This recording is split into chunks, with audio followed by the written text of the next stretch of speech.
Alamin. Wassalatu wassalamu ala asyrafil anbiya wal mursalin Nabiyyina Muhammadin wa ala alihi wa sahbihi ajma'in. Wala hawla wala quwwata illa billahi rabbil alamin. Asyhadu an la ilaha illallah wahdahu la syarika lah, asyhadu anna Muhammadan abduhu wa rasuluh. Allahumma salli wa sallim wa barik ala nabiyyina Muhammad wa ala alihi wa ashabihi ajma'in. Wala hawla wala quwwata illa billahi rabbil alamin. Amma ba'd. Tabi'illah, alhamdulillah kita lanjutkan kajian kita mempelajari An-Nazm Al-Murattab fi Usulil Fiqhil Muhabbab. Kita sampai pada ucapan beliau wa fi'luhu, yaitu in kana lil ibadah fasunnatun wa jazama lil adah illa idza ikhtassa bihi aw kana min fi'lihi limujmalin bayana fal hukmu fil mukhtassi ghairu mushkili wal hukmu fil bayani hukmul mujmali qararuhu dalla alal jawazi kadzal jibilliyu bil ihtirazi. Qala al-musannif rahimahullah wa idahullahu ta'ala wa fi'luhu in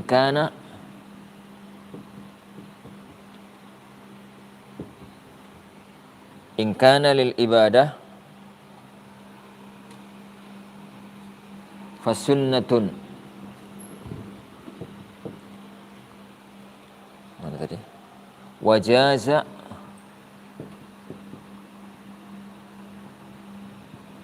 malil adah illa idza ikhtassa bihi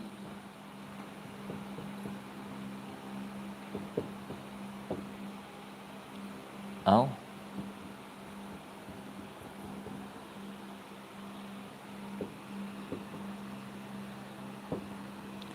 min fi'lihi limujmalin.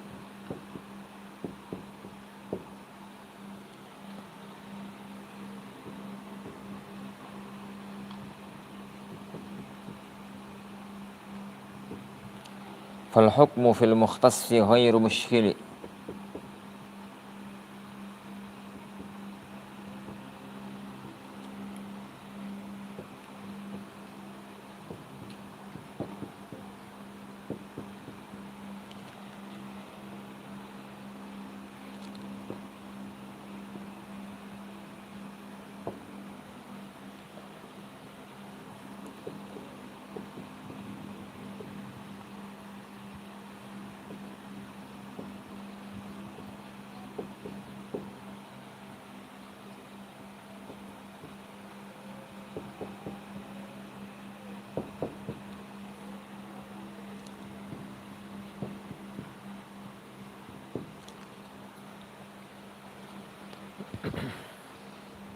Baik. Qala al-musannif rahimahullahu ta'ala, setelah kita membahas kemarin tentang makna sunnah, bahwa sunnah itu ada qaul, ada fi'al, ada iqrar. Beliau tidak membahas qaul ya ikhwan, karena qaul itu pembahasannya pada dalalatul alfaz. Jadi pembahasan dalalatul alfaz ada di belakang. Jadi ada di belakang, dan inti dari kajian usul ada pada qaul. Makanya pembahasannya disendirikan, yakni bukan di sini. Letaknya adalah pada masalah dalalatul alfaz. Bagaimana kita mengambil dalil dari sabdanya beliau sallallahu alaihi wa ala alihi wasallam. Makanya beliau dari kemarin mengatakan wa ma ruwiya min sunnatil mukhtari, yang diriwayatkan dari sunnahnya Rasulullah sallallahu alaihi wasallam itu qaulun wa fi'lun sunnatul iqrari. Ada qaul, ada fi'l, ada iqrar. Dan beliau di sini hanya nyebut dua. Hanya nyebut fi'l sama nyebut iqrar. Kenapa? Karena masalah qaul adanya pada bagian ketika usul fikih, yaitu dalalah. Karena usul fikih ada 4 bagian. Satu, al-hukm. Yang kedua, ad-dalil. Yang ketiga, dalalah. Yang keempat, al-mustadil. yaitu orang yang mengambil dalil. Jadi masalah qaul, baik itu qaulullah dalam Al-Qur'an maupun itu adalah qaul Rasulullah sallallahu alaihi wasallam, itu pembahasannya panjang lebarnya pada masalah dalalah. Makanya beliau di sini hanya membahas fi'al, hanya membahas iqrar. Ini hanya membahas iqrar. Baik. Kita katakan wa fi'luhu, dan perbuatan beliau. In kana lil ibadah, jika perbuatan itu adalah perbuatan ibadah. Fasunnatun, maka hukumnya adalah sunnah. Wajaza malil adah, dan hukumnya jadi boleh apabila itu untuk adah. Illa idza ikhtassa bihi, kecuali kalau perbuatan itu khusus untuk beliau. Kecuali kalau perbuatan itu khusus untuk beliau. Au kana min fi'lihi limujmalin bayana, atau perbuatan beliau itu adalah penjelasan kepada mujmal.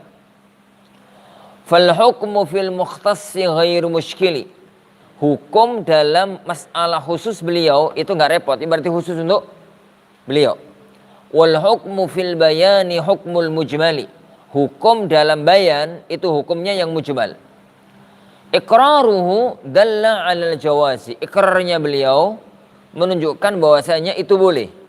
Kadzal jibilliyu, demikian juga dengan perbuatan jibilli itu juga boleh, yakni bilah tirazi, tanpa harus ada yang dihindari, tanpa harus ada yang dikecualikan, karena memang itu boleh. Berarti pembahasan kita para ikhwan azanillahu ayyakum. Jadi kita katakan kemarin as-sunnah itu ada al-qaul. Pembahasan qaul tidak dibahas di sini. Pembahasan qaul bahasanya pada masalah dalalah. Pembahasannya ada pada masalah dalalah. Yang kedua adalah pembahasannya tentang al-fi'l. Al-fi'l yang dimaksudkan di sini adalah jika ada dalil fi'li yang tidak didukung dengan dalil qauli. Jadi jika ada seorang sahabat, ada satu sahabat yang meriwayatkan, saya melihat Rasulullah SAW berbuat begini begitu. Ra'aitu Rasulullah SAW kada wa kada. Atau dia mengatakan kana Rasulullah SAW kada wa kada. Adalah Rasulullah berbuat begini, berbuat begitu. Itu namanya hadis fi'l. Itu namanya hadis fi'l. Dengan syarat tidak ditemukan hadis qaul yang mendukung. Kalau ada hadis fi'l dan ditemukan hadis qaul pendukung, maka masuknya pada qaul. Karena dalalatul aqwal itu lebih kokoh dibandingkan dengan dalalah al-fi'l. Makanya yang jadi patokan hukum nanti adalah pada qaulnya. Fi'il itu cuma mendukung qaul. Jadi kita katakan fi'il di sini adalah apabila ada sahabat yang meriwayatkan bahwasanya beliau berbuat begini, berbuat semacam itu, perbuatan, dan di situ dalam masalah itu tidak ditemukan, dalam masalah itu tidak ditemukan qaulnya, tidak ditemukan bahwasanya beliau sallallahu alaihi wasallam itu memerintahkan, beliau sallallahu alaihi wasallam itu menganjurkan, atau beliau berbuat yang mengatakan semacam apa, itu namanya masalah fi'al. Taib. Yang ketiga, masalah ikrar. Masalah ikrar. Ikrar kita katakan kemarin, bahasa kita adalah persetujuan beliau sallallahu alaihi wasallam. Dan sudah kita bahas kemarin. Yani bagaimana kemarin ya ikhwan ikrar kemarin? Ikrar itu kemarin ada satu. Perbuatan atau ucapan dilakukan di depan beliau fasakat. Yani fu'ila amama an-nabi sallallahu alaihi wasallam min qaulin wa fi'lin. Yani fasakata. Itu bahasaan aja. Jadi apa yang dikerjakan di depan beliau sallallahu alaihi wasallam, baik itu ucapan maupun perbuatan. Ada orang berkata, Rasulullah diem. Ada orang berbuat, beliau diem. Itu ikrarnya yang pertama. Fasakat, beliau hanya diem, enggak komentari. Menyetujui enggak, merintahkan enggak, menyanjung enggak, melarang juga enggak. Nah, yang kedua adalah sesuatu yang dikerjakan bi ghairi apa ya bahasanya? Sesuatu yang dikerjakan tidak di hadapan beliau sallallahu alaihi wa ala alihi wa sallam. Ma fu'ila min qaulin au fi'lin summa ukhbira bihin nabi. Rasulullah SAW dikasih tahu ada perbuatan yang dikerjakan, baik itu perbuatan lisan yaitu ucapan, atau itu adalah perbuatan yang lain tidak di hadapan beliau, tapi kemudian ukhbira bihin nabi, Rasulullah dikasih tahu dan beliau hanya diam. Fasakata,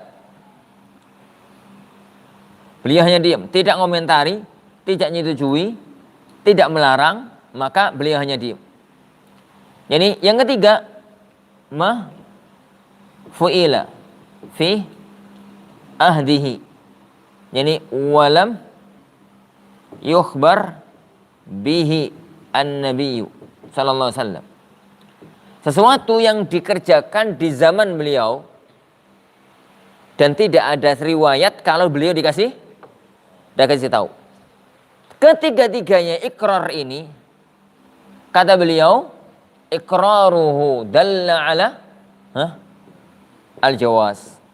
Jadi ikrarnya beliau diambil dari diamnya beliau, itu menunjukkan bahwasanya perbuatan itu hukumnya boleh. Kalau kita tinjau dari sisi ikrarnya, persetujuan beliau sallallahu alaihi wasallam menunjukkan bahwasanya perbuatan itu boleh. Kenapa? Karena kaidah dalam masalah ini adalah la yajuzu lin nabiyyi ta'khir bayan an waqtil hajah. La yajuzu lin nabi sallallahu alaihi wasallam ta'khirul bayan an waqtil hajah.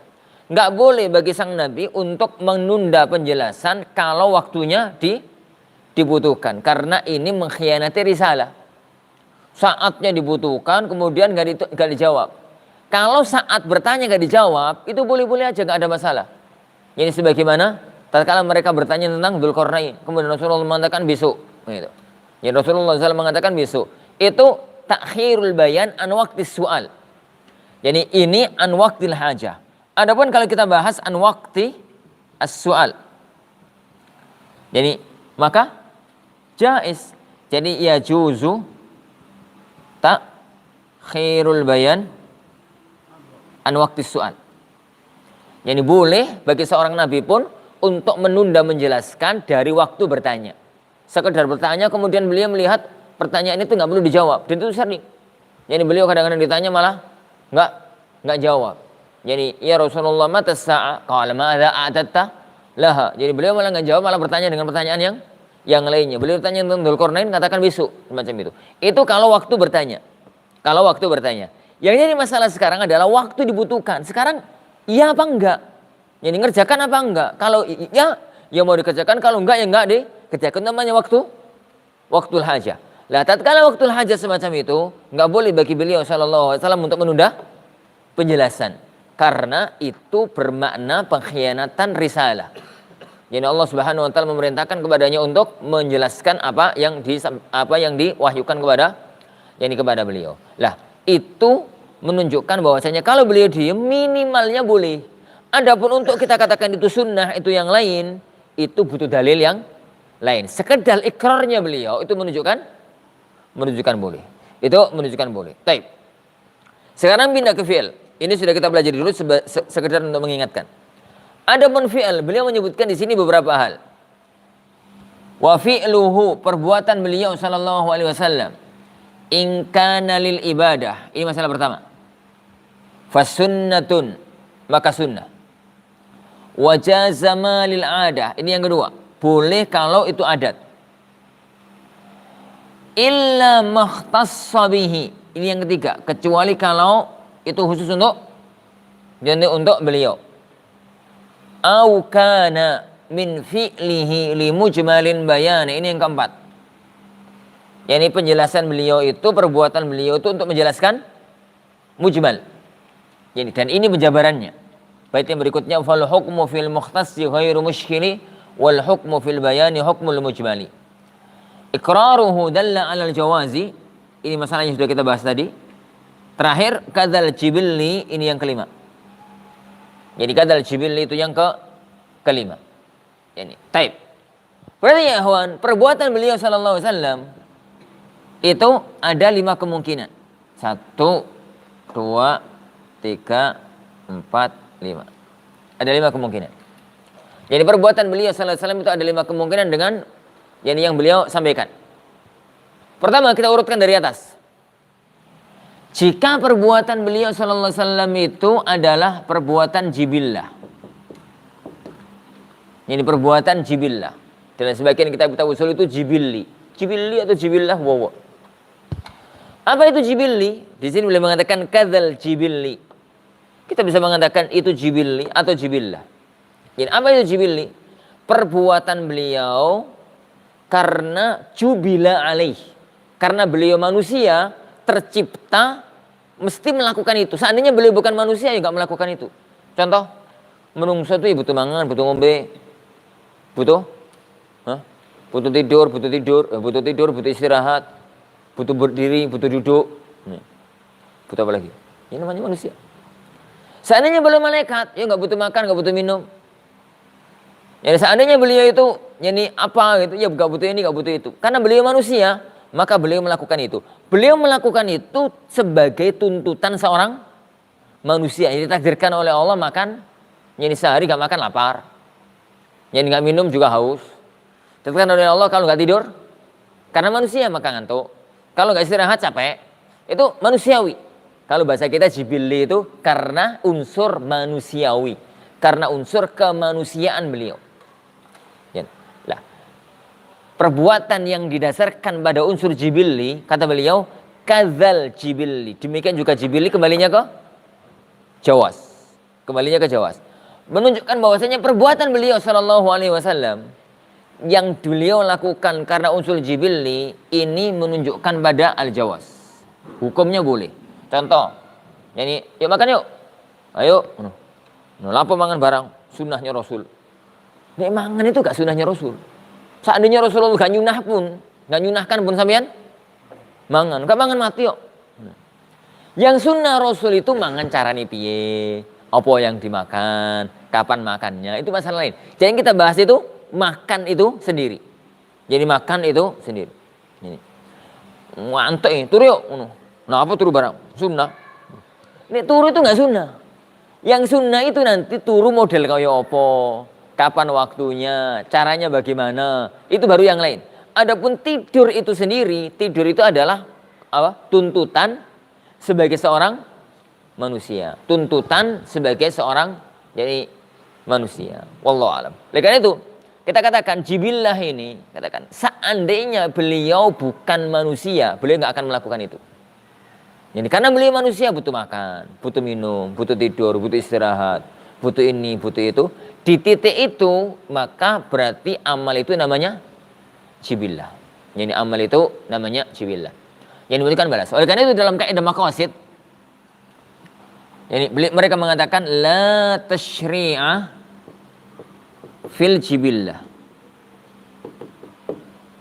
Ini dikatakan kaidah fikih, ya monggo dikatakan kaidah. Jadi kaidah ini muncul di kitab-kitab qawaid fikih, muncul di kitab-kitab maqasid syariah. La tasyri'a fil jibillah. Untuk urusan jibillah itu nggak ada syariat. Untuk urusan yang jibillah, sesuatu yang itu memang gawan bayi ini wong. Ya Allah menciptakan manusia dalam model semacam itu. Ya omangan, yang ini. Fisik misalkan. Kondisi orang itu jangkung, kondisi orang itu pendek, kondisi kulitnya putih, kondisi kulitnya hitam. Jadi kondisi ini, kondisi itu nggak ada syariat. Makanya sebagaimana dulu kita katakan, pada waktu kita bahas tentang definisi sunnah. Pada waktu kita bahas tentang definisi sunnah. Bahwasanya kitab-kitab syama'il Muhammadiyah yang bicara tentang masalah jibillah itu tidak berkaitan dengan syariat. Rasulullah SAW itu kulitnya putih. Bukan putih-putih banget sih. Ini putih-putih sedikit semu-semu kemerahan. Itu kan yang ada dalam kitab-kitab syama'il.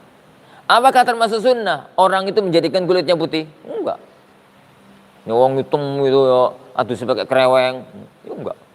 Ini bukan sunnah. Loro kabeh to ini. Rasulullah SAW itu orangnya nggak tinggi, nggak cebol, sedengan. Orangnya itu muktasid gitu ya, sedengan. Kalau sifatnya para sahabat itu dengan siapapun kelihatan lebih jangkung, tapi secara umum dia nggak tinggi. Kalau wong itu tinggi gitu kan elek. Tapi sama siapapun kelihatan lebih tinggi. Ini kelihatan lebih tinggi.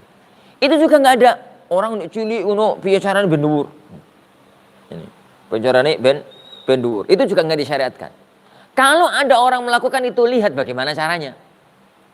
Lihat bagaimana caranya. Orang itu misalkan pendek, kemudian kepingin tinggi, misalkan lebih jangkung. Jadi dari sisi itu disyariatkan apa tidak? Tidak. Jangan katakan Rasulullah turut jangkung Ustaz, berarti aku ya harus semacam itu. Itulah tasyri'a fil jibillah. Tidak ada syariat dalam masalah hukum jibillah. Tinggal kalau ada orang ingin melakukan perbuatan semacam itu, dilihat bagaimana cara melakukannya. Karena itu berarti merubah ciptaan Allah. Dulu pernah kita katakan syaratnya sebentar aja, bahwasanya taghyir khalqillah, perubahan ciptaan Allah Subhanahu wa taala itu ada yang sifatnya tabi'i. Ada yang sifatnya tabiat. Tabi'i itu ya secara tabiat, secara apa ya, secara tabiat itu? Gak langsungan gitu lah, didik semacam itu tabiat. Tabiatnya perubahan apapun dalam alam semesta ini kan ya gedang cilik gitu, gede gak kerasa. Pendelengi ngono ya ora tau kapan gedene. Tapi tinggal kelihatan gede, tapi kapan modote itu gak jelas. Itu namanya tabiat. Yang berikutnya ya kawan, itu namanya ghair tabi'i. Sesuatu yang berubahnya itu langsungan, nggak tabiat. Yang ini jaiz. Kenapa? Karena perubahan ini itu sesuai dengan perubahan dari Allah Subhanahu wa taala. Jangan ngomong mujizat loh ya. Mujizat itu langsungan. Kita bahas normal. Normalnya urip itu ya semacam itu. Jadi perubahan di titik ini itu perubahan yang sesuai dengan kodrat ilahi, dan itu nggak ada masalah. Wong misalnya kulitnya hitam, kepingin rata-rata putih atau putih lah, maka kemudian adus itu setengah jam, sawi seluluran, adus pakai sabun kates, sabun bengkoang itu, sabun bengkoang, jarang metu, pakai ini pakai itu, susah kelihatan resik, tapi kelihatannya kan dikit. Wong itu misalkan, jadi misalkan kuru, kepingin lemu, ya kan pelan-pelan tetepan, langsung lemu ya rak. Jadi yo makan yang ngake, ngombe yang ngake, surah turu, itu gak usah mikir. Itu dilutukan lemu, bentar lemu gitu. Nah, perubahan-perubahan yang semacam itu nggak ada masalah. Jadi perubahan-perubahan yang semacam itu, jadi nggak ada masalah. Yang berikutnya ya, perubahan yang ghairu tabi'i lah. Perubahan yang ghairu tabi'i inilah yang kemudian menjadi hukum taghyir khalqillah. Operasi plastik, langsungan, ditempel, dilem, ini misalnya, itu yang jadi masalah. Di titik ini yang jadi masalah. Kenapa ini nggak ada masalah? Karena perubahan Allah pun lewat proses tabi'i. Perubahan yang dari Allah Subhanahu wa taala lewat sifat tabi'i. Jadi segala sesuatu yang sifatnya jibillah, maka itulah tasyri'a fil jibillah. Tidak ada tasyri' dalam masalah itu. Termasuk diantaranya adalah jenggot. Jenggotnya Rasulullah SAW itu lebat. Ini, maka untuk jadi lebat itu enggak sunnah. Yang sunnah adalah nek keluar jenggot, nek punya jenggot dipelihara, dirapikan, dipelihara. Itu yang sunnah. Ada pun jenggot metu siji loro, ngono koyo ben nyunah, kemudian pakai minyak Firdaus ben lebet gitu. Itu bukan sunnah. Jadi itu bukan sunnah. Tapi nek pengen ya monggo-monggo wong pengen kok. Toh juga nanti keluarnya didik yo kene metu, ini ora metu. Ini sebentar dikit dan semacam itu. Jadi kalau dalam masalah jibillah ini kaidahnya adalah kata beliau boleh, dan kaidah yang berlaku di kalangan para ulama adalah tasyri'a fil jibillah. Tidak ada pensyariatan dalam masalah yang semacam ini. Nggak ada wajib, nggak ada haram. Statusnya adalah pada jawaz. Makanya kalau para ulama menafsirkan hadis-hadis yang ada syariat dalam jibillah mesti ditafsirkan dengan yang lain. Ini contoh tatkala seorang sahabat itu yang datang kepada beliau sallallahu alaihi wasallam kemudian bertanya, "Ya Rasulullah, ini nasihati aku boleh mengatakan la taghdab." Jangan marah. Apalagi ya Rasulullah taghdab. Jangan marah. Apalagi ya Rasulullah, kamu jangan marah. Wis gak tanya nem jawaban padha wae. Nah, makanya ketiga terus wis. Al-ghadabu itu sifat jibillah. Jadi karena menungso mesti punya ghadab. Menungso mesti punya sifat senang. Menungso mesti punya sifat marah, sedih. Itu jibillah, kawan bayi ini manusia. Kawan bayi ini manusia. Lah, bagaimana dengan kaidah la tasyri'a fil jibillah? Kok dikatakan Rasulullah kamu jangan marah. Marah itu sesuatu yang kawan bayi. Jadi orang itu dia jenenge menungso ada marahnya. Lah, tatkala beliau sallallahu alaihi wasallam mengatakan jangan marah, berarti dipastikan bukan larangan jangan marah. Karena marah itu nggak bisa dilarang, nggak bisa diperintah. Marah ho. Bicara anu ngono sebab kok marah ho. Kamu jangan marah, jangan marah piye wong nesu. Ini. Itu datang pada waktunya dan akan pergi pada waktunya. Makanya kan para ulama-ulama dalam syarah hadis itu mengatakan, la taghdab, kamu jangan marah. Itu ada dua kemungkinan makna. Kemungkinan yang pertama, jangan picu kemarahan. Jangan picu kemarahan itu jangan lakukan sesuatu yang dengan itu malah membuat kamu marah. Jadi memicu kemarahan. Yang kedua, kalau kamu sudah kadung marah, jangan lakukan sesuatu yang melanggar syariat. Rasulullah pernah marah? Pernah marah. Dan banyak Rasulullah SAW itu pernah marah. Tapi beliau sendiri mengatakan kamu jangan marah. Berarti ada masalah dalam hadis itu. Makanya perlu difahami dengan pemahaman yang tepat. Kenapa? Karena marah itu jibillah. Karena marah itu adalah jibillah. Wallahu a'lam. Nah, ini yang pertama. Jadi la tasyri'a fil jibillah. Tidak ada syariat dalam jibillah. Jibillah itu sifatnya jawaz. Yang kedua ya, kawan, kita urutkan aja. Wajaza malil adah. Yang kedua itu lil adah. Apa itu adat? Adat itu sedikit beda dengan jibillah. Kalau jibillah itu perbuatan beliau karena beliau manusia. Kalau adat itu perbuatan beliau karena beliau itu orang Arab, tinggal di Mekah, tinggal di Madinah. Seandainya beliau nggak tinggal di sana, tinggal di Serme, kemungkinan kuat beliau nggak akan melakukan itu. Maka berarti beliau melakukan itu karena unsur ada.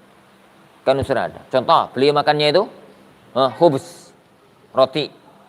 Ini terus lauknya. Lauknya ya apapun. Lauknya ya kadang-kadang madu, kadang-kadang keju, kadang-kadang kuah. Bukan kuahnya sayur bayam ya, yang lain. Ini marok gitu ya, maroknya mereka bukan maroknya kita. Ya kadang-kadang ini, kadang itu. Beliau itu makan korma, beliau itu makan ini, beliau itu makan itu. Beliau itu kalau punya rumah, bentuk rumahnya ya sunuku kotak. Kono atape. Ini beliau itu ini pakaiannya ya pakai izar, warida dan yang semisalnya semacam itu. Beliau melakukan itu semua. Kenapa? Ya karena beliau tinggal di Mekah. Jadi beliau tinggal di Madinah. Seandainya beliau tinggal di Indonesia, dipastikan makannya itu gak kormo. Zaman itu ya, Wan, Indonesia mangan kormo ya sopo. 571 sampai 633 Masehi. Zaman ini kenoro. Zaman itu. Seandainya Rasulullah tinggal di Singosari. Ini Singosarinya kenoro tuh. Itu dipastikan makannya beliau pecel. Pecel tahu, tempe gitu. Gak mungkin beliau itu makan hubes. Gak mungkin beliau itu makan korma. Gak mungkin beliau itu makan-makan yang ada di kawasan pada waktu itu. Kenapa? Ya itu karena beliau melakukan itu karena memang makanannya daerahnya semacam itu. Ini makanannya semacam itu. Beliau pakaiannya itu pakai izar, warida. Izar itu ini pakai bawahan itu. Warida itu yang pakai di atasan. Ya orang kayak pakaian umroh itu, yang bawah itu namanya izar, yang atas bagian itu namanya rida. Pakaian beliau secara umum semacam itu. Yo kadang-kadang sih pakai komis, kadang-kadang pakai jubah, kadang-kadang pakai serwal. Tapi secara umum pakaian beliau itu adalah izar warida. Kenapa beliau itu pakai izar warida? Ya memang masyarakatnya Semacam semacam itu. Seandainya beliau tinggal di Jawa, ya mesti pakaiannya ala Jawa, belangkon. Zaman itu ya, Wan, wong Jawa itu belangkonan. Zaman saiki ora. Oke ya. Nah, perbuatan beliau yang semacam itu namanya ada. Kata Syekh Ibnu Utsaimin rahimahullah taala, tatkala bahas masalah ini beliau mengatakan perbuatan lil ada itu, beliau mengatakan iftarid anggaplah beliau itu lil ada. Berarti perbuatan beliau itu lil ada. Contoh, seandainya beliau zaman itu Allah utus itu bangkit atau Allah utus misalkan di Rusia. Kira-kira pakaiannya apa? Pakaian izar warida, mati lah ya. Orang di Rusia terus pakaiannya izar warida, mati. Mereka itu harus pakai, sejak zaman dulu pakaiannya orang Rusia itu kalau musim dingin, pakai jaket beruang itu, pakai kulit beruang itu yang itu, yang kandel itu. Kalau nggak gitu mati orang.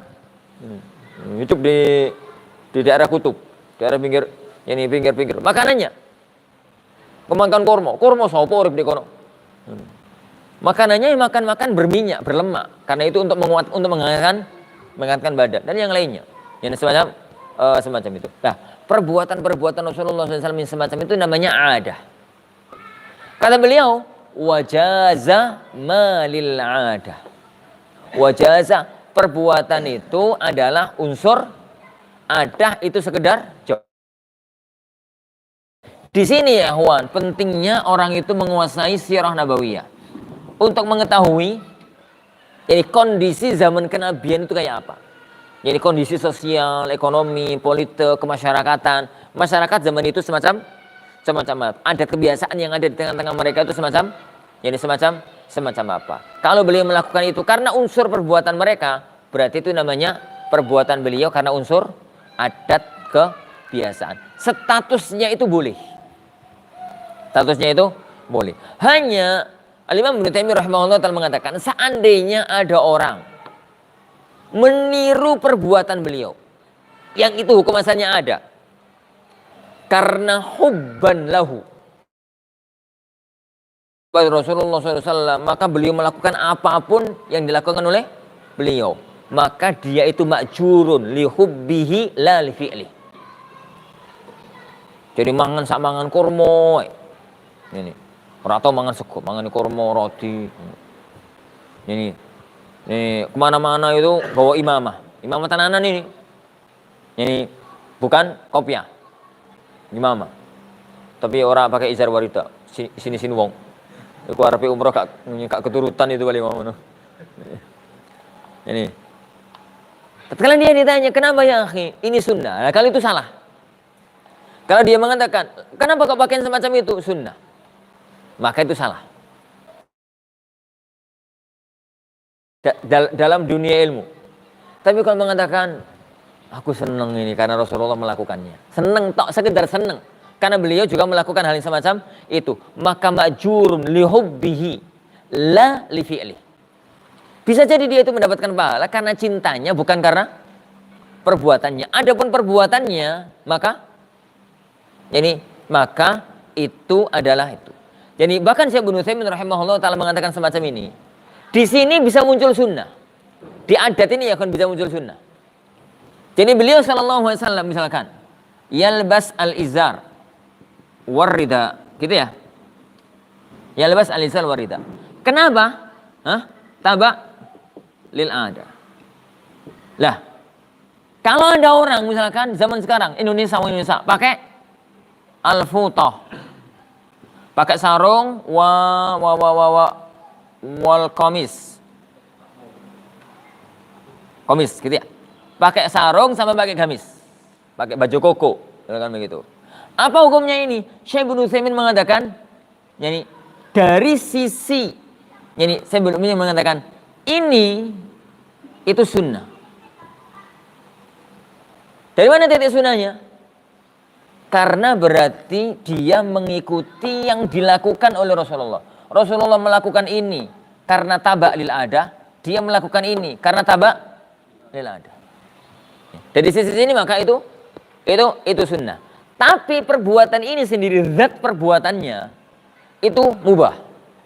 Yani sunnah itu karena dorongannya yang semacam itu. Makanya kan para ulama yang rahimahumullahu taala mengatakan bahwa mengikuti adat kebiasaan yang tidak melanggar syariat itu masyru'. Jadi mengikuti adat kebiasaan yang tidak melanggar syariat itu masyru'. Mukhalafatul adah, menyelisih adat itu ada dua. Mukhalafatul adah yang sampai syuhrah itu haram.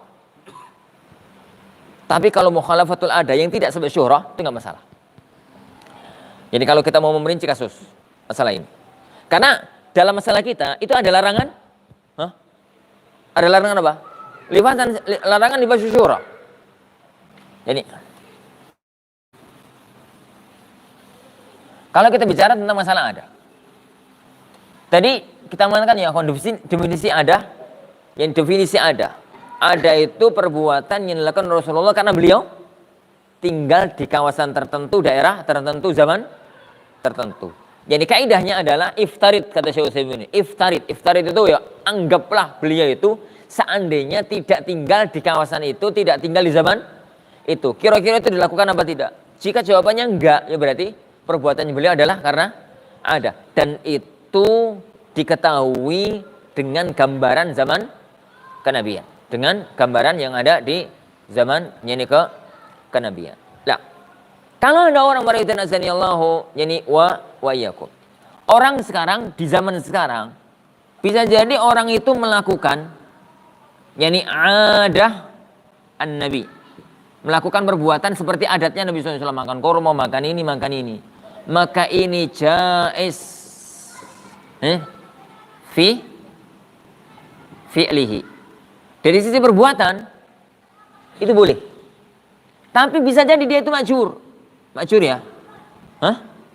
Apa? Lihubbi. Bisa jadi dia itu majur lihubbihi. Titik ini yang disebutkan oleh Imam Ibnu Taimiyah rahimahullahu taala, dan titik ini yang mesti hari-hari ini akan jadi polemik pembahasan. Karena beliau di Majmu' Fatawa mempunyai statement yang agak bisa ditarik ngalan, bisa ditarik ngiri. Tentang masalah tentang masalah iqamatul maulid. Ini tentang masalah iqamatul maulid. Imam Ibnu Taimiyah rahimahullah taala mengatakan iqamatul maulid itu nggak boleh karena nggak pernah dilakukan oleh generasi salaf.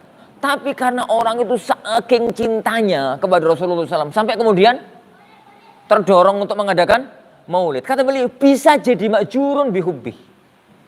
Bisa jadi kata beliau. Lah itu titik yang tiap tahun itu gegeran masalah itu.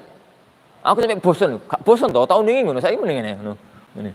Gegeran mengenai salapan ucapan beliau itu harus dibawa kepada ucapan beliau-beliau yang lain. Jadi dari sisi hukum apapun, dari sisi titik itunya tetap bisa jadi berpahala. Tapi kita itu hukum apapun bukan hukum hati, tapi hukum zahir. Zahirnya dia adalah melakukan ibadah yang tidak dilakukan oleh Rasulullah Shallallahu Alaihi Wasallam. Taib, itu kali itu. Taib. Sekarang yang kedua ya, Ikhwan. Kalau melakukan adatu nafsihi itu ini ada orang melakukan adatnya Rasulullah zaman saiki. Orang itu melakukan adatnya beliau Shallallahu Alaihi Wasallam. Ini yo pakai ini ya pakai itu. Lah, ada orang itu ya melakukan adatu nafsi, adat kebiasaan daerah dia. Adatnya dia. Berarti kan dia mengikuti daerahnya. Mangan yo sego, yo kadang-kadang ampok, yo kadang-kadang ini yo pakaian yo opo dan semisalnya adat-adat dia sendiri. Adat-adat dia sendiri dari sisi perbuatannya itu tetap boleh. Itu tetap boleh. Yani fi'lihi. Ya hukum asalnya pakai pakaian ini, pakai pakaian itu boleh. Tapi kata Syekh Ibnu Utsaimin rahimahullahu taala, bisa jadi itu sunnah fid dafi. Jadi karena dorongan dia pakai baju ini, mangan pecel, mangan apa, karena dulu Rasulullah pun mangan sesuai dengan adatnya, maka dia makan semacam itu karena dari titik ini maka berarti dia mengikuti Rasulullah Shallallahu Alaihi Wasallam. Oleh karena itu para ulama kita di kitab-kitab usul mereka mengatakan as-sunnatu fil adah mutaba'atul balad. Sesuatu yang dalam masalah adat itu mengikuti adat daerah yang mengikuti daerah masing-masing. Karena begitulah dulu Rasulullah berbuat. Rasulullah melakukan itu karena itu adat negerinya. Maka kita pun melakukan sesuatu karena adat negeri kita. Ini karena ini adat negeri kita. Taib ya kawan. Yang terakhir sekarang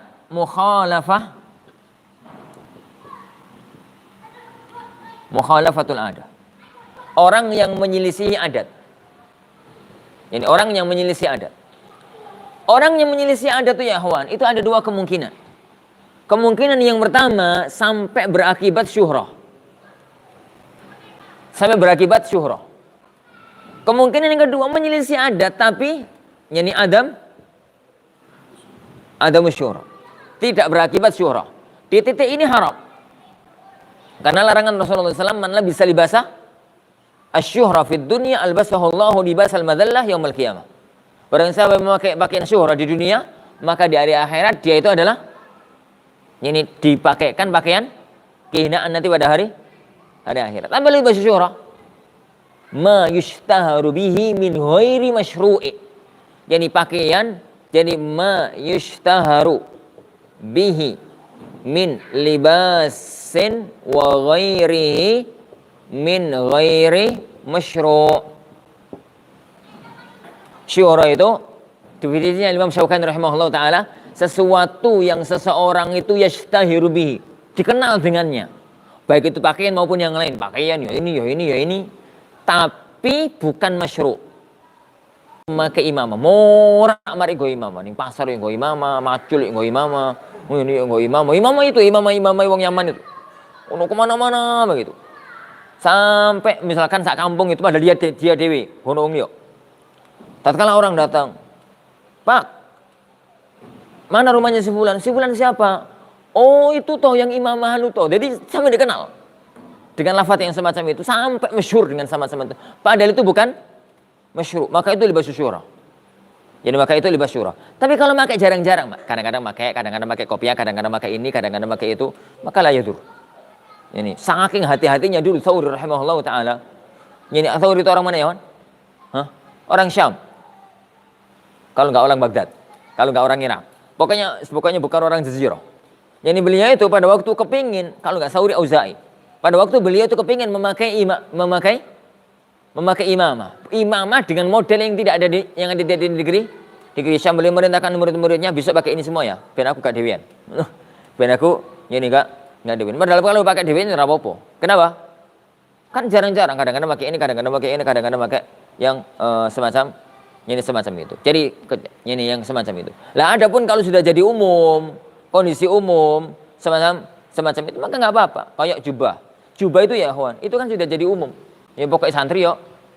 Ini jubahan, tapi bukan masyru'. Dan matian boleh, pakai jubah boleh, pakai ini boleh, pakai itu juga boleh. Wallahu a'lam. Adapun kalau tidak syuhra, tidak sampai syuhra, ya nggak ada masalah, tidak sampai syuhra. Tidak sampai ke dalam posisi syuhra. Ini masalah adah. Ini masalah perbuatan beliau yang beliau lakukan karena adat kebiasaan. Ini adat kebiasaan. Oleh karena itu ya kawan, para sahabat Nabi sallallahu alaihi wasallam maklum dalam sejarah, tatkala Amr bin As masuk ke negeri Mesir, maka beliau merubah pakaian dengan pakaian Mesir. Ini. Tatkala Muawiyah jadi gubernur Syam, maka beliau bergaya semacam gaya para gubernur orang-orang Syam sebelumnya. Tatkala beliau Muawiyah itu jadi gubernur Syam, maka beliau di zaman Umar bin Khattab, beliau jadi gubernur Syam itu kan di zaman Umar bin Khattab radhiyallahu an. Itu langsung bergaya dengan gaya gubernur Syam sebelum masuknya Islam. Ingat, Syam itu masuk Islam di zaman Umar dan gubernur pertamanya adalah Muawiyah. Ini gubernur pertamanya. Begitu beliau jadi gubernur langsung merubah diri dengan gaya gubernur di zaman negeri Romawi. Ini sampai sebagian orang itu lapor sama Umar, Muawiyah beres, memperkaya diri, ya pakai pakaian kebesaran, dia pakai kereta kencana, gitu ya, yang ada di zaman itu. Tatkala di sidak kalau bahasa kita, disidak oleh Umar bin Khattab radhiyallahu an, beliau mengatakan, ya Amirul Mukminin, saya hidup di negeri Syam. Di negeri ini biasanya namanya tokoh gubernur itu adalah dengan kondisi khusus semacam ini. Nek enggak diremehkan sama orang dan kepemimpinannya di apa itu? Enggak dihargai, gitu ya. Maka Umar mengatakan anta adra, kamu lebih tahu tentang kondisi yang ada di tentang ini kondisi yang ada di sini. Contoh lain ya, kawan, tatkala ini Amr bin As ke Mesir. Kemudian beliau mampu mengalahkan orang Mesir dan menjadi penguasa di Mesir. Pakaian dengan pakaian Arab. Lah, orang-orang Mesir kan negeri beradab, negeri yang merasa punya peradaban lebih tinggi daripada orang-orang Jazirah. Orang Jazirah dipandangkan orang Mesir itu kan wong duwe so.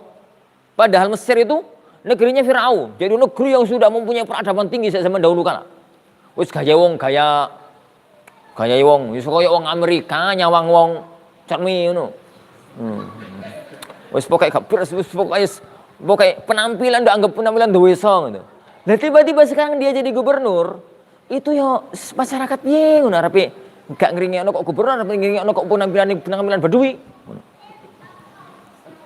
Akhirnya beliau langsung merubah kondisi diri dengan gaya orang-orang Mesir. Ini, dan begitu ya, dan begitu ini kondisi yang ada. Baru kemudian pelan namanya orang ini biasa pakaian jubahan, pakaian apa, kemudian tiba-tiba pakaian kan ya rasrek toh.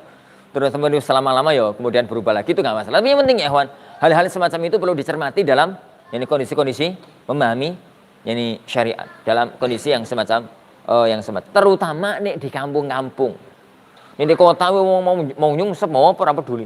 Ini mau pakaian ini pakaian ngono ora peduli. Tapi di kampung, pedalaman, di kampung-kampung itu masalah-masalah itu kadang-kadang sensitif. Kenapa kita memberatkan sesuatu yang boleh padahal berkonsekuensi sesuatu yang bahaya. Ini kadang-kadang dakwah juga kadang-kadang terhambat, kadang-kadang apa? Gara-gara memberatkan sesuatu yang boleh. Statusnya hanya boleh, langsung enggak apalagi wajib. Ya, apalagi itu wajib. Baik. Itu yang kedua. Yang ketiga, ingkana lil ibadah. Jika perbuatan itu adalah berkaitan dengan ibadah. Jadi perbuatan beliau sallallahu alaihi wasallam yang berkaitan dengan ibadah. Perbuatan beliau sallallahu alaihi wasallam yang berkaitan dengan ibadah, maka beliau mengatakan, fasunnatun. Jadi itu adalah sunnah atau mustahab atau mandub dengan istilah yang dulu kita pakai. Ini sunnah.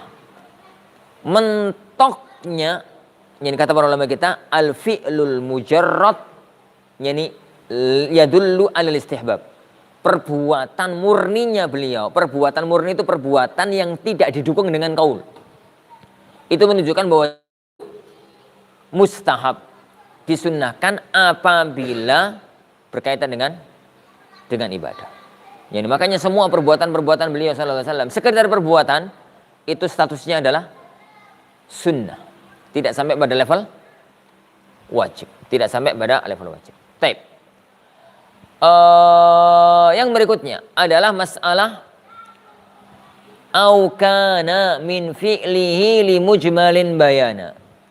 Yani perbuatan beliau itu untuk bayan mujmal.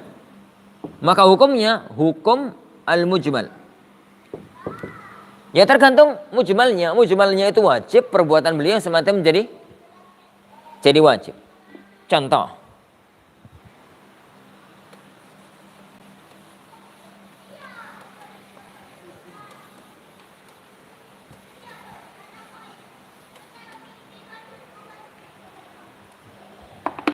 Setelah beliau sallallahu alaihi wa ala alihi wasallam diperintahkan oleh Allah Subhanahu wa taala, ya ayyuhalladzina amanu idza qumtum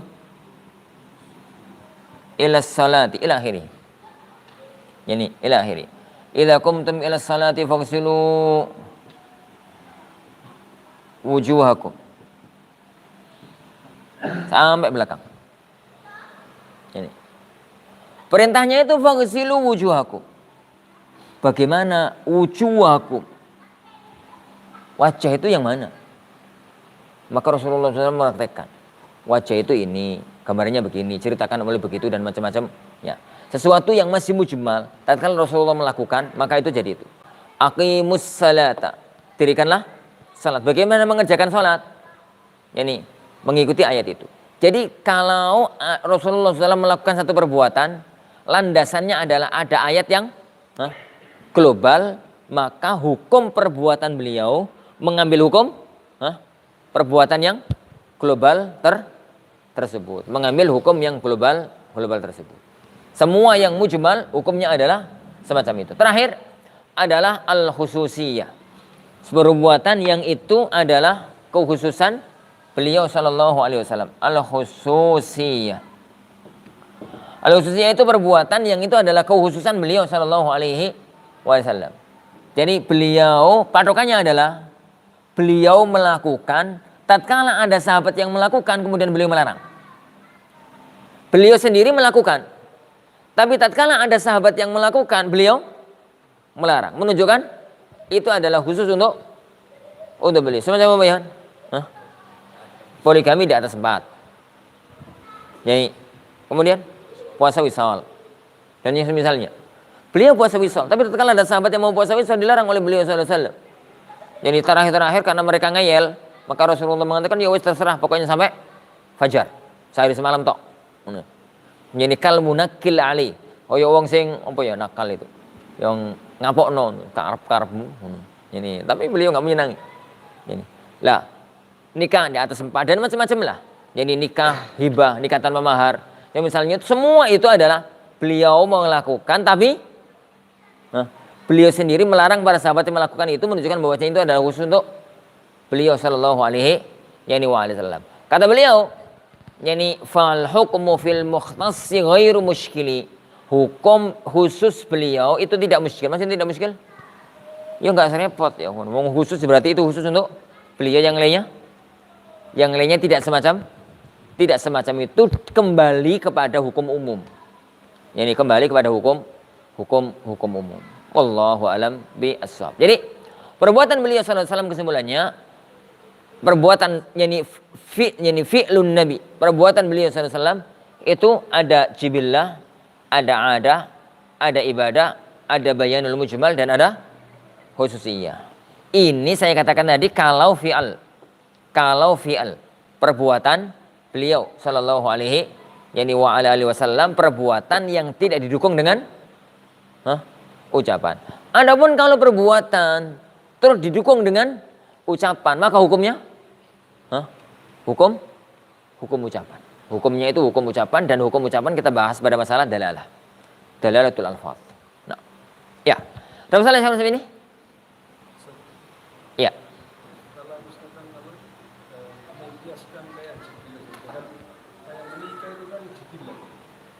Tapi Rasulullah itu kan orang-orang itu tidak menikah. Sebenarnya itu orang yang nggak menikah itu. Gara-gara itu kan dilarang. Jadi kan kalau misalkan kita kiaskan itu yang lain itu. Jadi saya katakan ya kawan, ingat fi'al itu patokannya adalah sesuatu yang diriwayatkan beliau melakukan dan tidak ada dalil qaul. Ingat ya ucapan saya, tidak ada dalil qaul. Jadi beliau tidak memerintahkan, beliau tidak menganjurkan, sekedar melakukan. Kalau masalah nikah itu bukan masalah fi'al lagi sudah.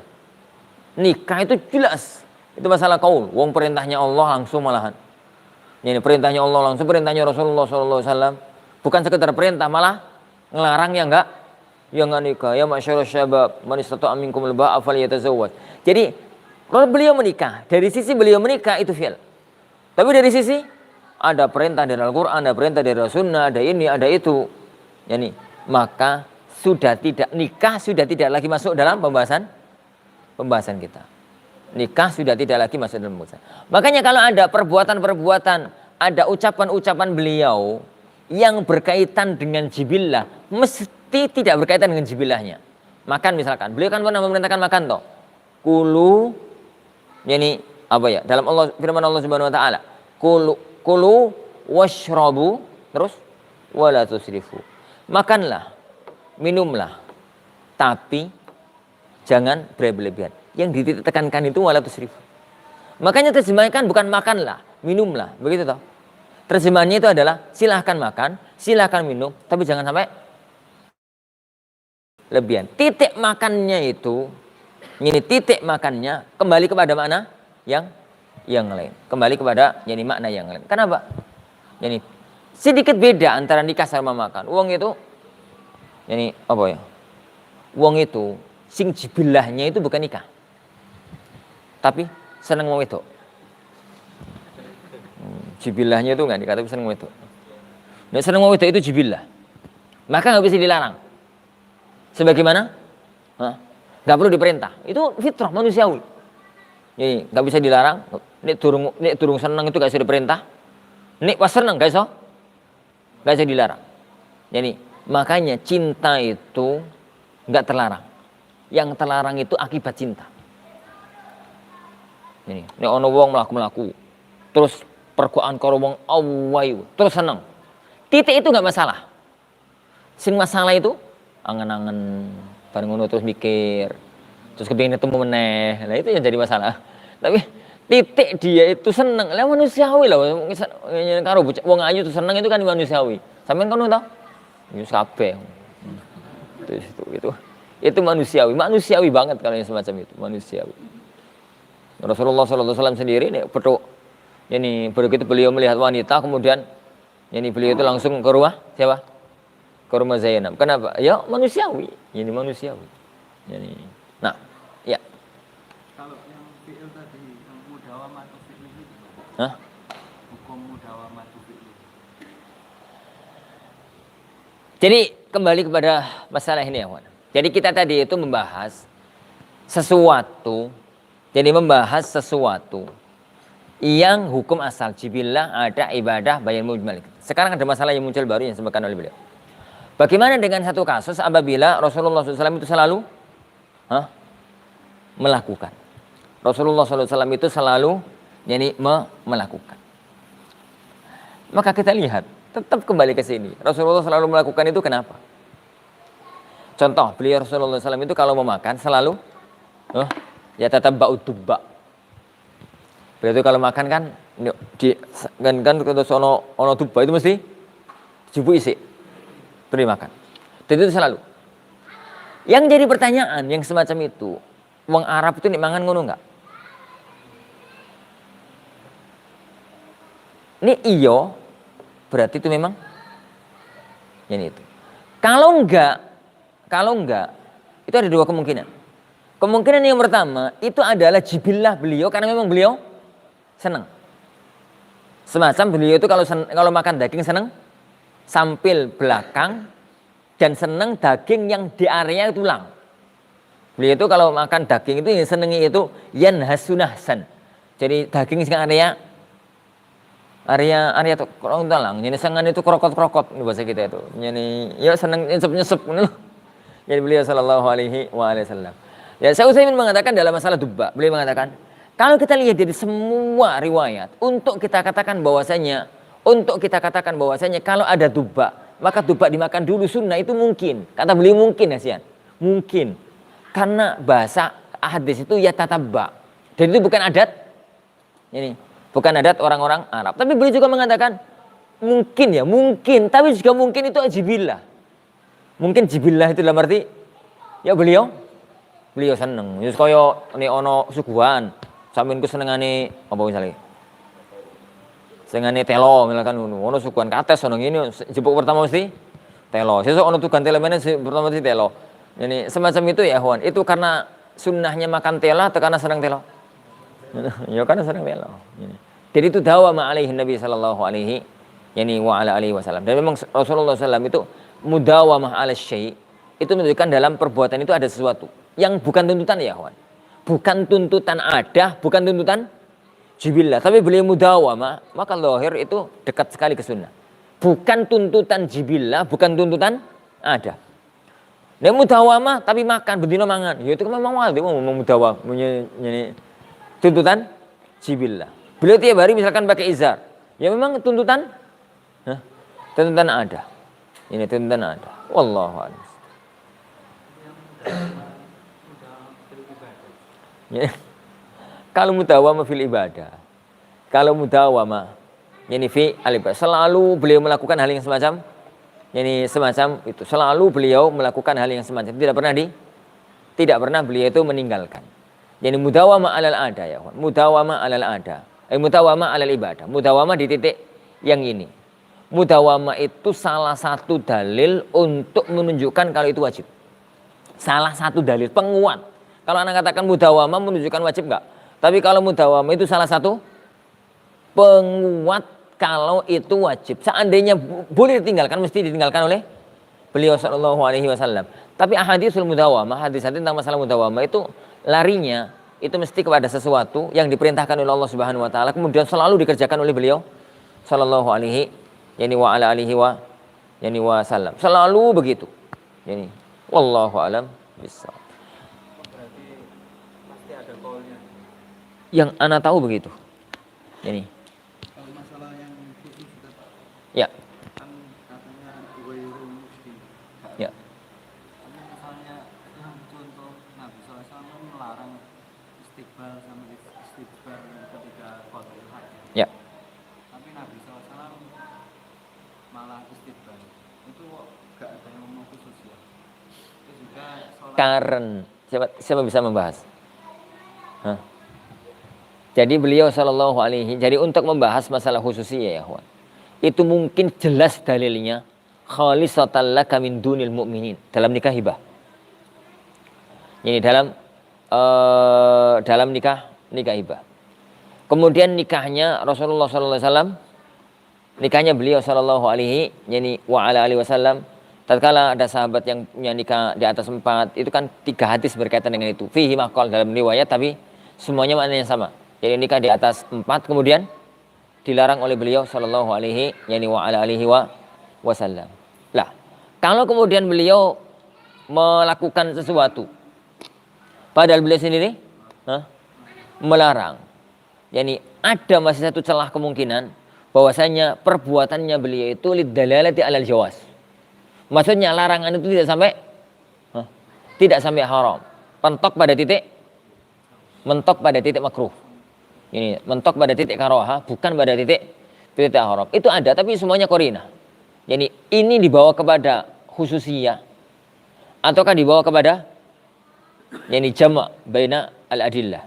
Tapi ala kullin mengatakan itu dalil khususiyah itu sudah kondisi maksimal, sudah terakhir. Karena hukum asalnya perbuatan beliau itu untuk ummah. Ini perbuatan beliau itu untuk ummah, untuk ummahnya beliau sallallahu alaihi wasallam. Nah, Setelah itu kita artikan bahwasanya Abdullah bin Umar salah menilai gitu bisa. salah? Beliau itu nggak menilai. Beliau itu menceritakan kasus. Yang di mana ada riwayat bahwasanya beliau menilai. Beliau menilai itu dari sisi istidlal. Tapi di hadis itu beliau tidak menilai.